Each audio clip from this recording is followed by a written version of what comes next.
Hello and welcome to Excel Match Types. My name's Jeff. I'm glad you're here. Let's just jump right in. Now before I switch to Excel, I do want to talk about our objective. We're going to talk about the 4 basic match types in Excel.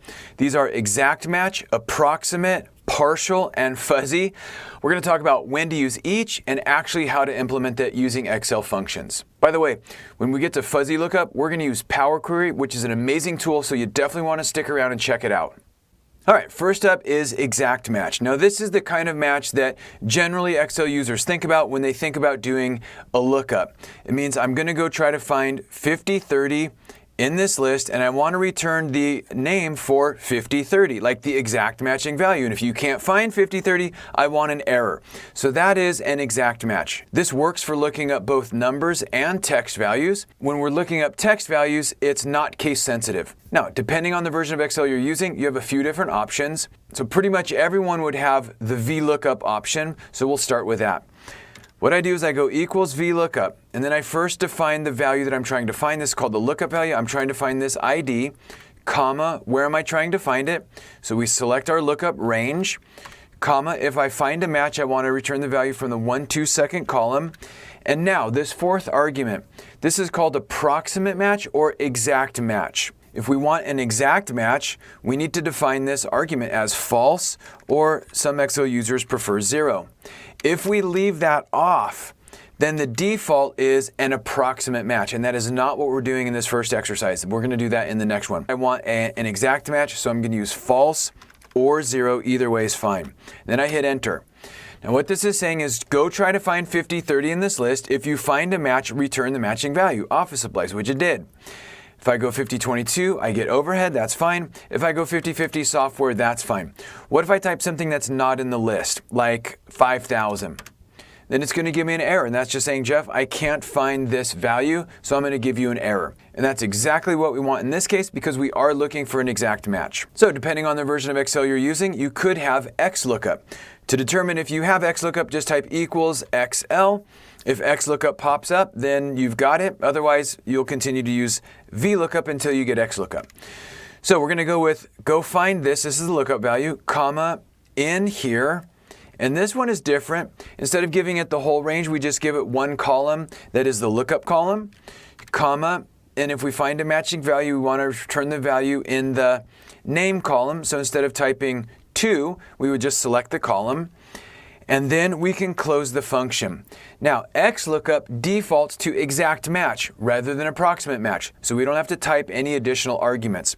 Then we hit enter, and then we've got it. 5030 is office supplies, 5020 is wages, 5050 is software, and if we type something that's not in the list, we get an error, which is exactly what we want because it's communicating with us and saying, Jeff, I cannot find that value. This is an exact match. Now let's take a look at approximate matches. Approximate match is really designed for numbers. Yes, it can be used on text values, but mostly in practice we use these for numbers. And what we're saying to Excel is we don't want to find 1000 exactly. We want to find where 1000 falls within these bands or within these levels, within these layers, within these rows. So as an example, equals VLOOKUP. Okay, I want to go find sales value, comma, in my table, comma, I want to return the value in the 1-2 second column. And now I want to do an approximate match. Okay, and I can define this as true, or if I leave it off, then the default is true. So either way would be the same. I hit enter. So this is saying at 1000, return 50. Okay, at 5000, return 250. But what it's also saying is I can find a number that's not exactly in this list, right? So what if we said find 1500? That's going to return 50. So it's going to stay in here, okay, until it hits 5000. Then it'll advance here and stay here. And by the way, that's why this list needs to be sorted in ascending order for this to work. So what if we have 4900? It's still at 50. What if we have 4999? It's still at 50. What if we have 5000? Now it advances to this and it's going to stay here until 10,000. So if we go up to 7,500, it's still there. If we go to 9,999, it's still there. If we go to 10,000, now it jumps up to the next level, okay? And then at 25,000, it's going to stay there all the way up. So even if we go to 1 million, it stays here, okay? So that's what it means to find an approximate match. Okay, now what about doing an approximate match with XLOOKUP? Can we do that? Sure. Let's go ahead and go equals XLOOKUP. We want to go find this, comma, in here, comma, return the value from here, and XLOOKUP defaults to exact match. So if we were to just close the print and hit enter, we're going to get not found. If we type in a value that's on the list, it'll find it, but something that's not on the list won't be found. So what we need to do here is define the match mode argument. And now when we have 1,000, we get 50, all the way up to 4,999 is 50, and then 5,000 becomes 250, and that should work all the way up to 7,500, all the way up to 9,999. And then when we get to 10,000, it flips to 1,000, and on we go. 25,000 returns 1,500, and then 1 million stays there. Okay, cool. All right. All right, let's go to partial match. Now with partial match, we're asking Excel to find these characters anywhere within the lookup column.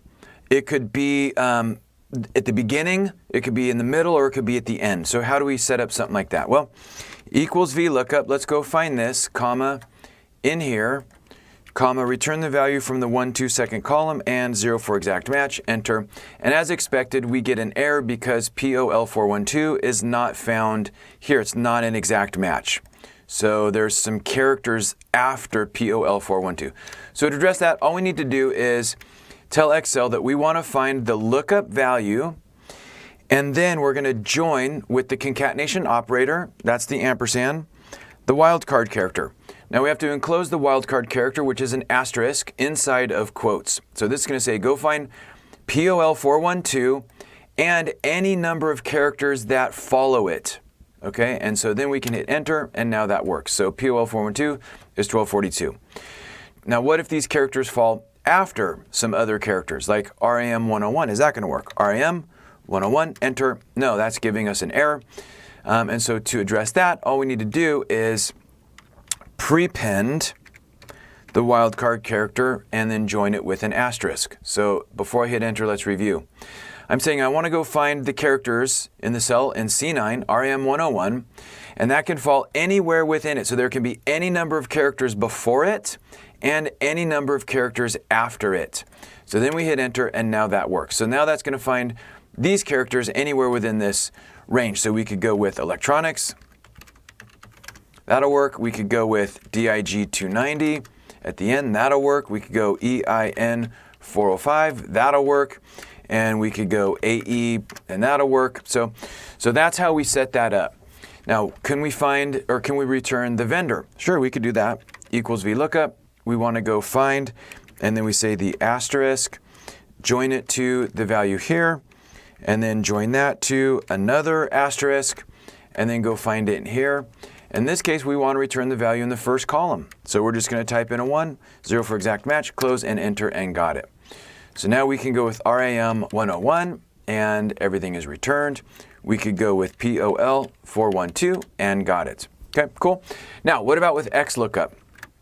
Equals XLOOKUP. We want to go find this, comma, in here, comma, return a value from here, close function, enter. And we're getting an error, and this is because it can't find POL412. So let's try the same effect here. Let's go ahead and try to put a wildcard asterisk before and after. So this is just like what we did with VLOOKUP. And we hit enter, and it's still not going to work. So what's going on? Well, here's the deal. What we need to do is change this match mode argument to enable wildcard character support. So that's going to be a value of 2. We hit enter, and now it's going to work as expected. Okay. So there's that extra step with XLOOKUP. Now, can we do the same thing for the vendor name? Sure. Equals XLOOKUP. Okay, and we want to go find, and we do our wildcard, our concatenation, the value here, concatenate in another wildcard, comma, go try to find that here, comma, return the same column, and set match mode to 2, which supports the wildcard character matches. Hit enter, and we got it. Okay, so now we can go DIG 290. That works. We can go POL412, and got it. Cool. All right, let's go to the last one. Okay, time for a fuzzy match or fuzzy lookup. Now what we're trying to do here goes far beyond a partial match. And this really looks at dynamically analyzing what is really the underlying entity and seeing if there's a match. So for example, if I want to try to find all of these down here to return the EINs, what I'm asking Excel to do is go try to find the word Microsoft somewhere in this list. And that one could be done with the partial match as we've done previously. But look at this next one. I'm trying to find Google Inc. and here it's called Google Company. So you can see this goes beyond simple partial matches. This is really making substitutions and trying to mathematically analyze how likely this is to be a match. Same with this, name ABC LLP should match to ABC. So what we're going to use here is Power Query. Power Query is a very big topic in Excel. It's far too big to cover in this really short video, so I'm just going to show through the actual steps without talking about Power Query in general. If Power Query is new for you, definitely check it out. It's an amazing capability of Excel. So what we do is we start by selecting the table, and then we go to From Table or Range. Now, the way you can tell if your version of Excel has Power Query is to go to the Data tab and then look to see if there's a group of commands called Get and Transform Data. If so, you have Power Query. So we click From Table or Range. This pulls these values into Power Query. This is the Power Query editor. There's tons of stuff we can do in here. In this short video, we don't have time to cover them all, but there's lots of cool stuff depending on what you're working on. So I'm going to go ahead and click Close and Load To, and I'm going to tell Excel to save this data as a connection-only query, and then I'm going to click OK. And now I have this table loaded into Power Query. Now let's grab this one. Same thing, From Table or Range, and once it's loaded, we do the same thing. We click Close and Load To, and again, I'm going to select a connection-only query and then click OK. Now the next step is to go to Get Data, Combine Queries, Merge, and now what we're basically going to tell Power Query is that we want to do something like a VLOOKUP, right, where we're trying to find one value in another list and return a related value. The way that we do that in Power Query is to say, here's the table that I'm trying to look up, here's the lookup table in here, and I want to match on these columns. So as we can see, as we select these column names, Power Query is telling us that it's matched 0 of the 3 rows. In other words, it's saying, I can't find these values in this list. So in this case, we're going to turn on fuzzy matching. So I'm going to click fuzzy matching, and now it's going to say I still found 0 out of 3. So it starts with the probability or likelihood of a match. I think it starts at around 80%. So what we're going to do is just lower the threshold till our values match. So depending on the data set you're working with, you can play with these thresholds. So by default, it's 80%, and if we select 80%, we can see that's still 0 match. So what if we say, let's match it with 0.6 or 60% probability? Now it's saying that there are 2 of 3 rows matching. And out of curiosity, what if we drop this to a 50% threshold? Here we're saying we matched all 3. So then we click OK, and now we're going to click this expand, and we're going to click OK. And now what this is going to say is here's the name from the first table, Microsoft, and it matched it to Microsoft Corporation, and it returned the EIN. And here it matched Google Inc. to Google Company, and here it matched this to this. So it worked with this fuzzy match logic. And once we're done, we can go ahead and Close and Load To. And this time, instead of saving it as a connection-only query, we're actually going to save it to a table. We could put this into an existing worksheet or a new worksheet. We click OK. And here comes our matching values. Cool. All right, awesome. Hey Excel user, if you'd like to save some time, be sure to check out the 7 Time Hacks video. This is a collection of 7 game-changing techniques that I've learned over the years. Every Excel user should know these. All right, so those are the 4 basic match types in Excel: exact match, approximate match, partial match, and fuzzy match. Thanks for joining me. Hope this helps. Have a great day.